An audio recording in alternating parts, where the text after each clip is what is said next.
এবং আহলুল হাদিসদের সংগঠনের ভারত, বাংলাদেশ, পাকিস্তানের প্রেক্ষাপটে, এটা সৌদি আরব নয়, আরব দেশগুলিতে ইসলামের খেদমত শাসকরা করছে, কিন্তু আমাদের দেশে তো সেভাবে হয় না, রাষ্ট্রীয়ভাবে তেমন হয় না, যার ফলে সেখানে সংগঠনের প্রয়োজন রয়েছে, ঐক্যবদ্ধ একসাথে মিলে কাজের প্রয়োজন রয়েছে।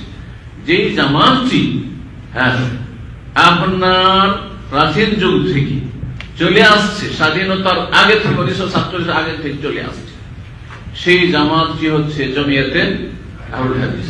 তার নাম হচ্ছে জমিয়ত। ভারতে গেল জমিয়ত আহলে হাদিস, মুখপত্র হচ্ছে আপনার সহি ইসলামের, আর বাংলাদেশে গেল, পাকিস্তানে গেল, নেপালে গেল, বার্মাতে গেল, এক কথায় উপমহাদেশে আহলুল হাদিস, জমিয়ত আহলে হাদিস মানে এটি হচ্ছে আসল জামাত।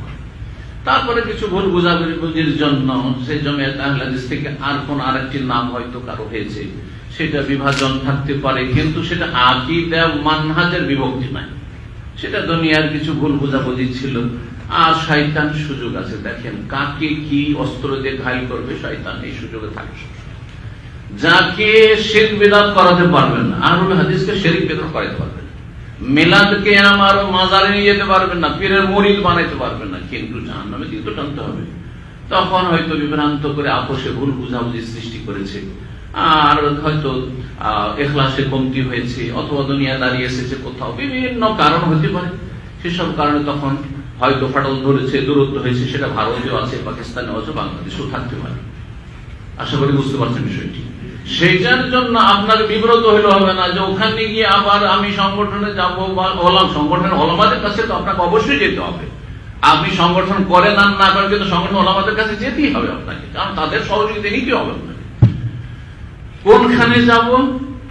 সেখানে এরাও আহলুল হাদিস, ওরাও আহলুল হাদিস, আপনি যাবেন। আপনি যেখানে সহযোগিতা ভালো পাবেন সেখানে আপনি সহযোগিতা করবেন। তাআওয়ানু আলাল বিররি ওয়াত তাকওয়া ওয়ালা তাআওয়ানু আলাল ইসমি ওয়াল উদওয়ান। তোমরা ভালো কাজে, নেকির কাজে, আল্লাহর বিরুদ্ধের কাজে পরস্পর সহযোগিতা করো। ওয়ালা তাআওয়ানু আলাল ইসমি ওয়াল উদওয়ান। কে সালাফি বলে তারা চেনে, কিন্তু তারা আহলে হাদিস নামটি জানেন। এই না যে তারা আহলে হাদিস নাম জানে না। এই জন্য আপনাদেরকে বলছি, আপনারা যেহেতু আরব দেশে থাকছেন, যে কোন আরব দেশে কোন ভালো আলেমকে যদি জিজ্ঞাসা করেন, মসজিদের জ্ঞানী আলেম ইমামকে যদি জিজ্ঞাসা করেন যে ভারতে গিয়ে, বাংলাদেশে গিয়ে সহি আকীদার লোক কোথায় পাবো, তো সোজা বলবে যে আহলুল হাদিসদের কাছে চলে যাবে। আর প্রাচীন জামাত, যেটি আসল জামাত ছিল জমিয়তে আহলে হাদিস, সেখানে চলে যাবে।